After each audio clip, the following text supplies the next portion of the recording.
welcome back to my channel. Today, I'm sharing about how I became a more confident person. And I'm doing this because of how many questions I get almost daily about how I'm so confident. And can you do a little story on how you got confident? Do you have any self-confidence tips? How can I actually live more vibrantly like you? People keep asking me these questions and I'm honored that you asked me these questions. I'm a little nervous to share this because I don't want it to come across as me glorifying myself. That's the farthest thing from what this is about. I think that even plays a role in the confidence that I have now. With that being said, I am a different person than I used to be 10, 5, even 2 years ago.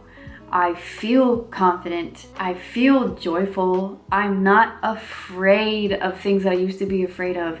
And I want to share with you because I think experiences and sharing stories are the most powerful tools that we have. And I say that all the time, but I truly believe it. As much as I wish I had a story that included this big life event that just suddenly changed my mind from low self-esteem Margaret to incredibly confident Margaret, that's not the case. I feel like my story with confidence has just gradually been this grueling, confusing, almost even difficult uphill climb. I don't think I'll ever get to the top, but I know I'm not down here anymore, and that's a very nice feeling. So this is my story. These are the things that had to shift in my mind and in my life in order for me to be where I am right now. And I didn't go through these things and make these decisions because I wanted to be a more confident person. I wanted to be a more content person, and I wanted to be a happier person that lives with energy. And in doing these things, I found confidence. So the first thing that I did, without knowing that it would help me gain confidence, was to simplify and minimize the stuff and the clutter in my life. At this point in my life, I have a whole video on why I became a minimalist if you're interested. But at this point in my life, I was miserable, I was sick, I had no energy, pretty much no friends, and I wanted to find a way to live with joy and be happy with what I had, which wasn't much. And I started getting rid of stuff so that I could have space and room to appreciate the things that I had and even the things that I couldn't touch. So like my relationships, my children, my husband, being outside in the beautiful creation that's all around us. And in minimizing and getting rid of stuff and essentially losing a large blanket of protection, so-called protection, it was revealed to me what actually matters in my life. I feel like I used my materials, my clothing, my appearance as something that just made me feel worthy because I knew other people were like, oh, look what she has. I thought it would make me feel better. It never did. It made me feel worse, and it made me just always cling to what people thought, and that was a miserable way of living. So yeah, I got rid of stuff. And you can see from my channel that it's still what I do today, and it's amazing, and it makes me feel so much better and lighter. So I gained confidence in doing that without even knowing. Number 2 is the way I treat my body, the way I eat, and the way I move my body. I don't overwork out. I don't overstress my body in the gym. I try to go on walks all the time. I try to be outside. I take my shoes off. I ground. I do lift weights, not too often. I eat food that my body will properly absorb. It's called bioavailable foods, and eating in a way that supports your metabolism. I drink raw milk.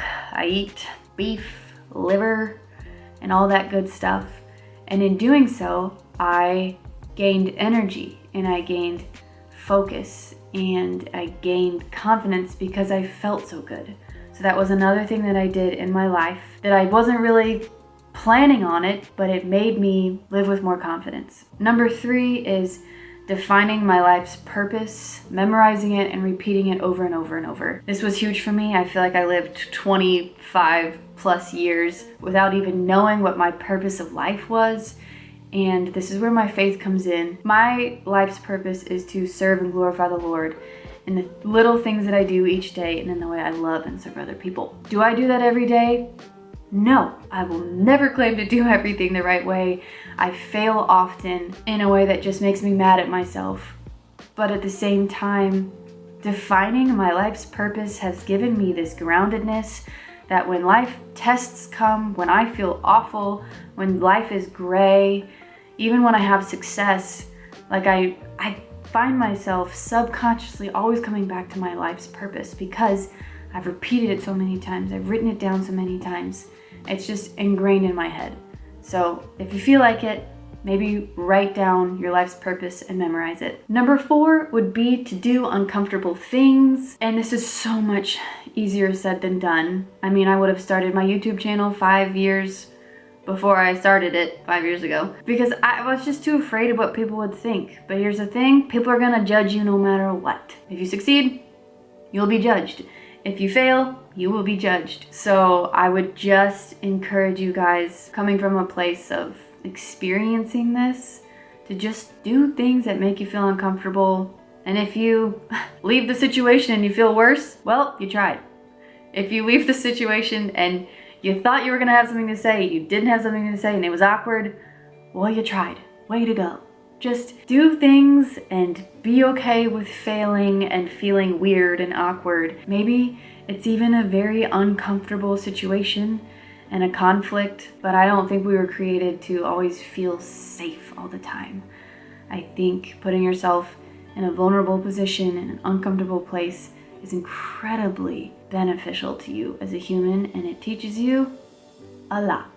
It's taught me a lot. The next one is to surround yourself with people who encourage you and make you feel safe. And if you are in relationships, if you have friendships where you are competing or you're always comparing, then I would either have that conversation with the person, resolve it, or distance yourself.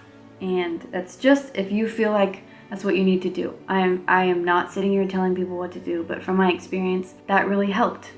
Finding people that support me, build me up, that love me regardless of my shortcomings, it feels really good to be around them, and I feel like I can actually thrive and be fully myself, and my confidence grows when I'm around them. The last thing I wanted to talk about is losing. In a world where the message about confidence is just to be stronger, to be better, to set goals, to believe in yourself, trust me, I've read so many things on this. I've watched so many videos on how to be a confident person, and I tried these things for years. I was literally the epitome of what should have been confidence. I worked really hard at it, but I was still miserable and not confident until I realized that life isn't about being strong, nor is it about winning.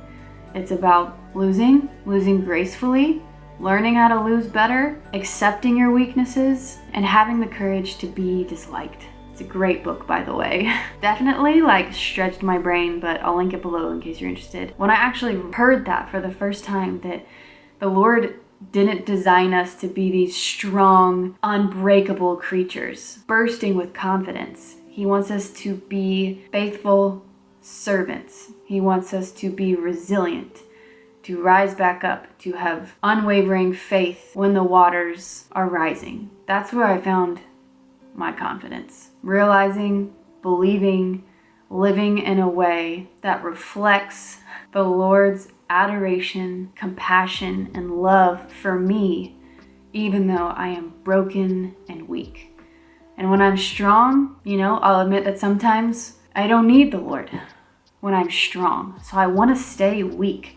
I want to be stripped. I want to be evolving. I want to be challenged so that I depend on the Lord for everything. Because in the darkness, in my weakness, that's when I'm closest to Him. And so I'm not afraid of my weakness. I wanted to share a story with you guys to wrap this up of something that happened this past weekend on the playground. One of my children pushed. It wasn't a bad push. It was just a slight push from a 2-year-old, this other 2-year-old out of the way because he wanted this toy. And I was walking over there to be like, okay, we can't do that. But in the process of me walking over there, I was chewed out by a mom who just kind of told me I was a bad mom and I should have done this and I should have done this and he needs to stay away. And it was this huge scene, very uncomfortable scene. And the old Margaret would have shied away and been like, oh, this is so uncomfortable, I can't handle this. Or maybe gotten too angry and just pounced back and wanted to feel right and wanted to win. But to my surprise, I was literally surprised at the way I handled the situation. I walked over there, I said, I'm really sorry. He is too, and he is not a mean child. I don't think he was meaning to hurt. I think he was just trying to communicate that he wanted this toy or whatever. She was angry, she kept yelling at me, she kept lecturing me, and I felt this voice in the back of my head that was like, stand up straight, you were able to handle this, don't cower down, don't feel defeated.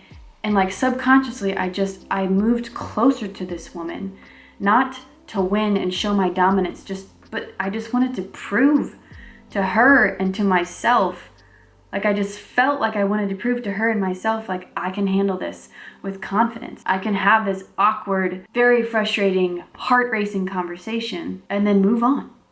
And I let her win.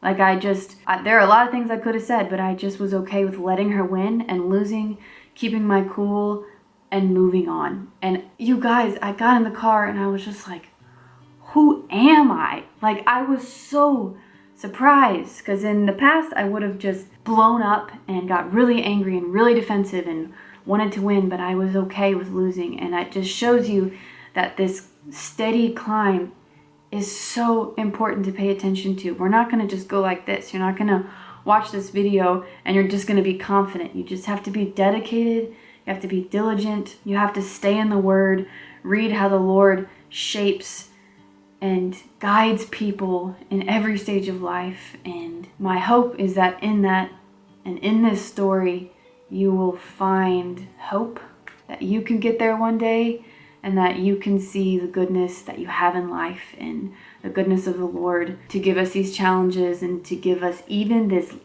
low self-esteem, to reveal to us what we need to be working on. That's how I see it. That's my story, and it will continue, of how I live with confidence, knowing that in my weakness, I am made strong. So thank you for listening, and I wish you guys the best. I'll see you guys in the next video.